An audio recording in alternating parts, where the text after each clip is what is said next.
Welcome to another episode of My Weird Prompts, an AI-generated podcast featuring the random prompts of Daniel Rosehill as answered by a revolving cast of friendly AI characters. Join us for deep dives into AI, technology, and whatever other random thing Daniel finds fascinating today. Subscribe on Spotify or your favorite podcatcher. Now, today's episode. My Weird Prompts is an AI-generated podcast produced by Daniel Rosehill, a verified human with documentation to prove it. While every effort is made to ensure our AI hosts draw from credible sources and run on cutting-edge models, they do occasionally make things up with alarming confidence. As with everything in life, and especially this podcast, treat all claims as spurious until confirmed to be not. Daniel, Herman and Corn accept no responsibility for any decisions made based on the confident ramblings of our artificial presenters. Now, today's episode. Hi there, Herman and Corn. So we have seen in the AI era, the AI explosion so far, that there's been a significant amount of activity in the world of open source. And I'm a very active user of GitHub and Hugging Face. And I sometimes have explained it to people who are less familiar with the kind of this landscape of open source technology, and especially for folks who, let's say, have spent their careers in fields like venture capital. The first question is usually like, why? Why would anyone just put their stuff out there for free? And I think that there are certain things about the open source world that are totally unsustainable. And even as a someone who's open sourced a lot, I sometimes find myself increasingly saying this is just not sustainable. But it doesn't want to make me not open source. It just makes me want to kind of be maybe more selective about what I do open source. But this is my level of kind of experimentation. But when we're talking about AI models and creating them, it's a whole nother level of scale. We're talking about teams of people.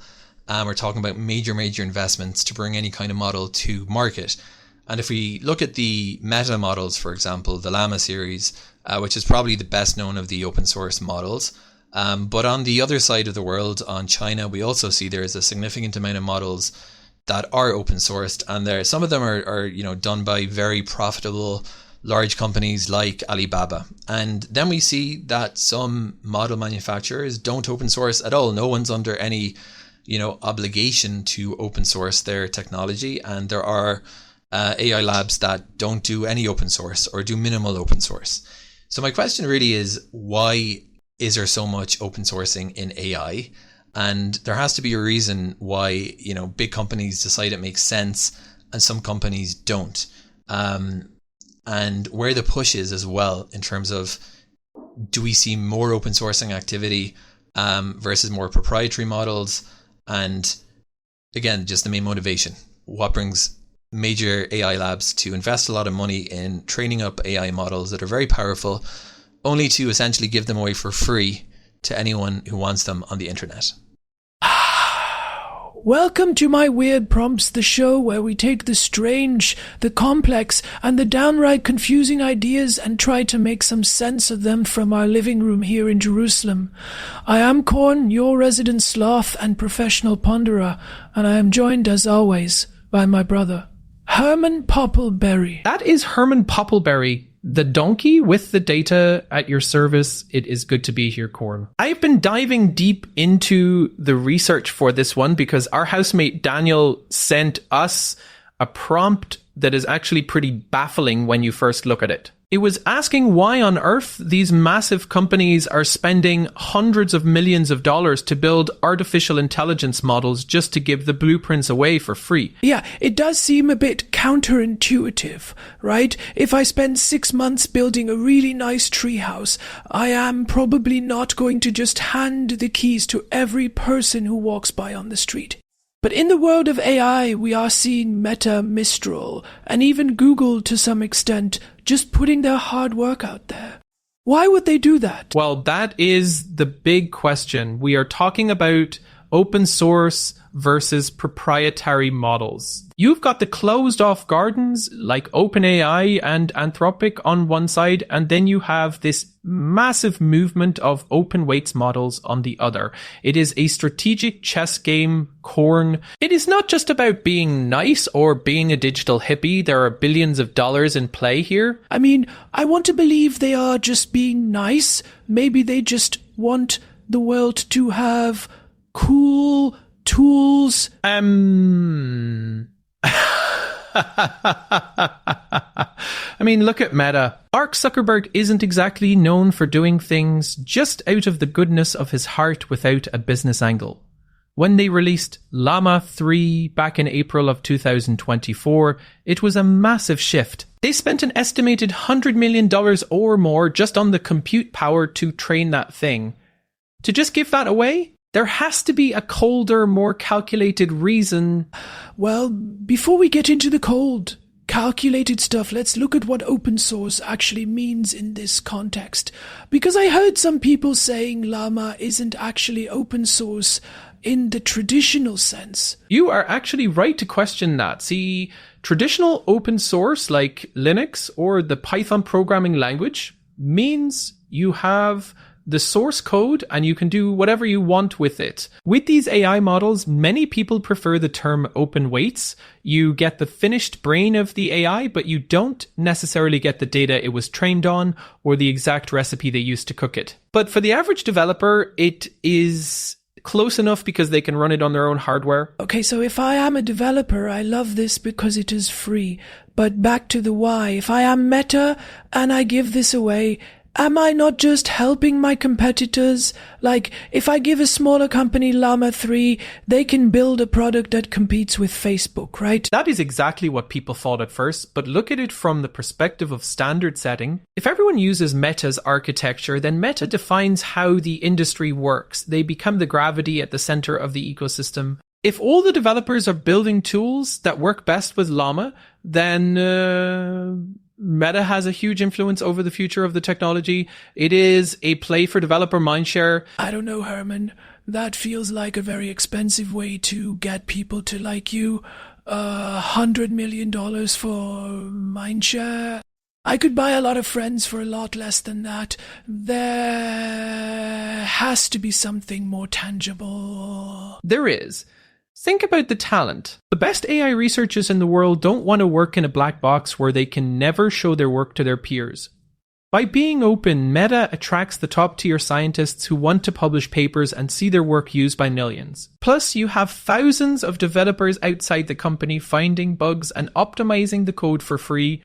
It is like having a global department of unpaid interns making your product better. Wait, unpaid interns? That sounds a bit exploitative when you put it that way, but I guess if they are doing it voluntarily because they want to build cool stuff, it works out. But what about the safety side? We keep hearing that these models are dangerous. If you give the weights to everyone, can't the bad guys just take the safety filters off? That is the core of the disagreement between the big labs. Companies like OpenAI argue that open sourcing powerful models is like giving everyone the instructions to build a bioweapon. They say we need to keep the models behind an application programming interface or API so they can monitor how people are using them. And I actually kind of agree with them there. I mean, I'm a cautious guy. If there is even a small chance that an AI could help someone do something truly terrible, shouldn't we keep the lid on it? See, I actually see it differently. I think the security through obscurity argument is a bit of a fallacy. If only one or two companies have the most powerful AI, that is a huge central point of failure. If those companies get hacked or if they decide to turn evil, we are in trouble. But if the technology is decentralized, we have a whole ecosystem of people building defenses. It is the same argument as open source software in general. Linux is more secure because anyone can see the code and find the holes. But software code is different from a giant pile of numbers that represents a neural network. You can't just read the weights and see where the evil is. It is a black box. So if I take a model and I fine-tune it to be a jerk, how does having it be open source help anyone stop me? Because it also allows the researchers to build better detection tools. You can study the biology of a virus. If the virus is locked in a vault you aren't allowed to enter, by having the models open, we can understand their limitations and their biases much better. I'm still not entirely convinced, but I see the logic. Let's pivot for a second.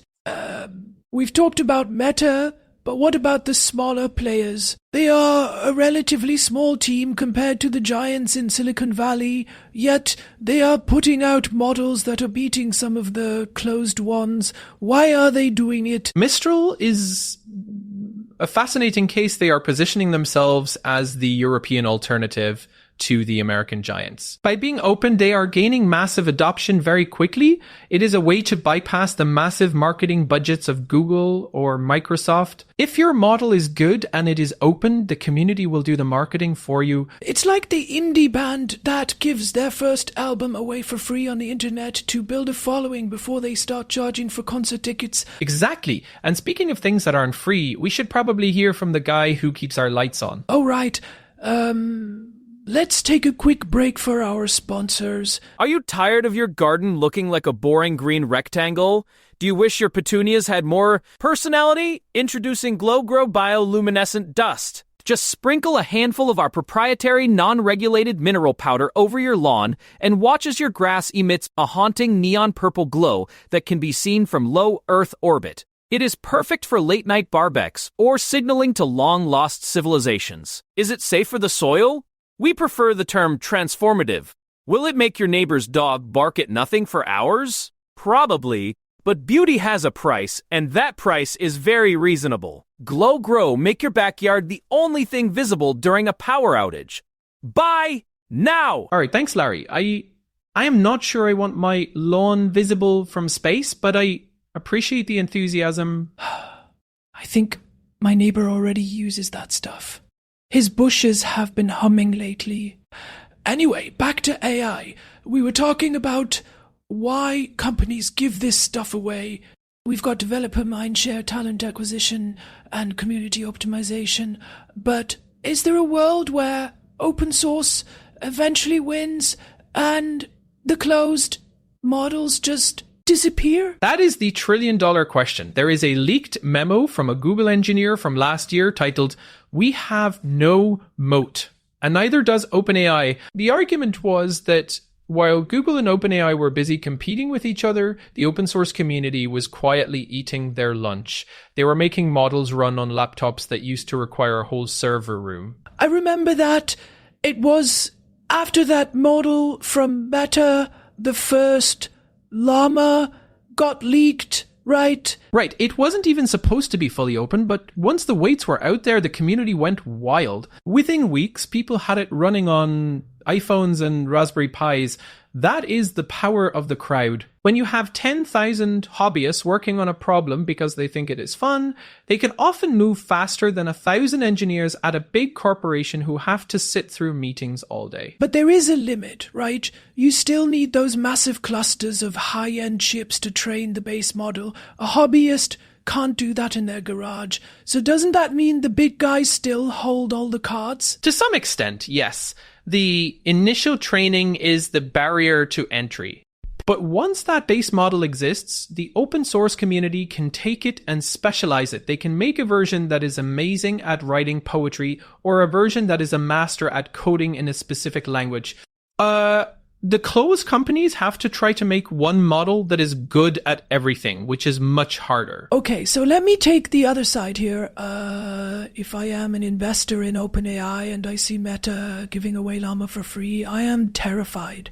Because how do I charge for my model if there is a free version that is 95% as good? Well, that is why OpenAI is pivoting so hard toward the agent model and deep integration with Microsoft. They are betting that being good enough isn't enough. They want to be the best, and they want to be everywhere. They are selling the reliability, the support, and the early access to the absolute cutting edge. But you're right, it puts a massive downward pressure on prices. It is great for us as consumers, but it is a brutal war for the companies. It feels a lot like the early days of the internet. Remember when people thought you could charge for an email account, and then Gmail came along and said it is free? Just give us your data.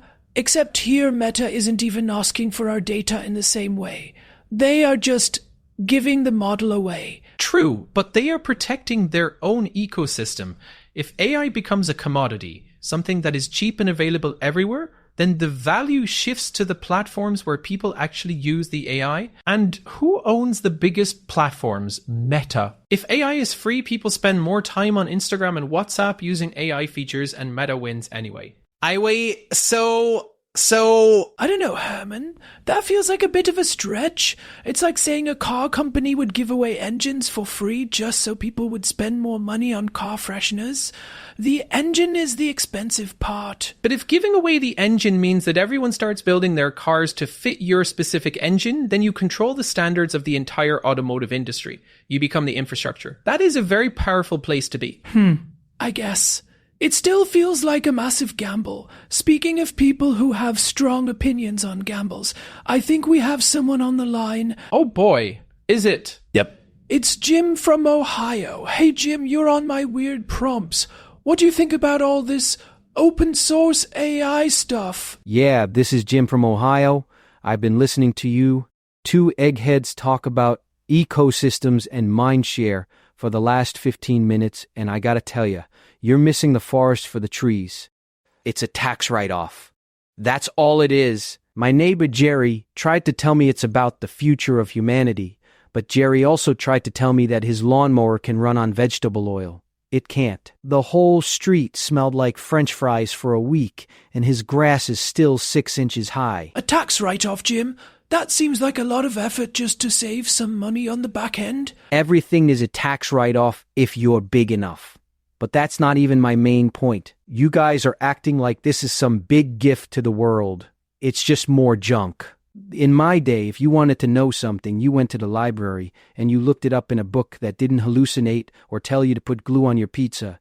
Now we've got these open weights, which sounds like something I should be doing at the gym for my bad hip. By the way, the weather here is miserable. It's been raining sideways for 3 days, and my cat Whiskers refuses to go near the window. It just sits there and glares at me like it's my fault. I'm sorry about the rain, Jim, and Whiskers' attitude, but don't you think there's value in having these tools available to everyone rather than just locked up in a few big companies in Silicon Valley? Available to everyone. You mean available to the scammers? I already get 10 calls a day from Microsoft telling me my computer has a virus. Now you're telling me they're going to have free AI to make those calls sound like my own sister. No thank you. Keep it locked up. Put it in a vault and throw the key in the lake. You guys are too young to remember when things were simple. Now, if you'll excuse me, I have to go see if Jerry is trying to put salad dressing in his leaf blower. Thanks for the call, Jim. Always a pleasure. He's not entirely wrong about the scamming part, though. That is a real risk. When you open source these models, you are giving the tools to everyone, including the people who want to generate deepfakes or phishing emails. But Jim's point about the library is what got me. Is there a risk that by making AI so easy and free, we stop doing the hard work of actually learning things? If I can just ask a free Llama model to summarize a book for me, am I ever going to read the book? That is a broader philosophical question, Corn. But I would argue that open source actually helps there. If the models were only held by a few companies, they could decide what information you get to see. They could sanitize history or bias their answers toward their own corporate interests. With open source, you can have a model that is trained to be as objective as possible, or one that represents a specific cultural viewpoint. It prevents a monopoly on truth. I like that. A democratization of intelligence, as the tech bros like to say, but let's get practical. If I'm listening to this and I'm not a computer scientist, does open source AI actually affect my life right now? Absolutely. It's the reason why your phone's photo editor is getting so much better. It's the reason why there are suddenly 1,000 new startups building everything from AI lawyers to AI doctors.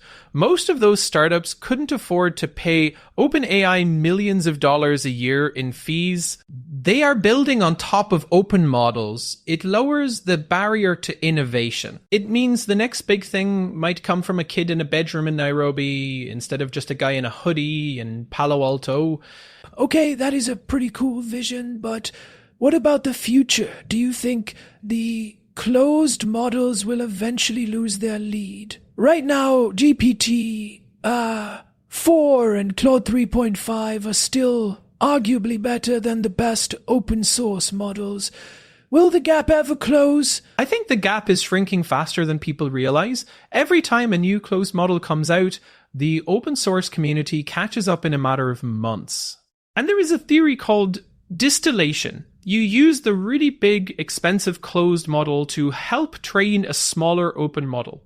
It's like a teacher showing a student how to solve a problem. The student learns much faster than if they had to figure it out from scratch. Wait, isn't that against the rules? I thought OpenAI had terms of service that said you couldn't use their output to train other models. They do, but how do you prove it? And in the open source world, people are doing it anyway. It's the wild west of data.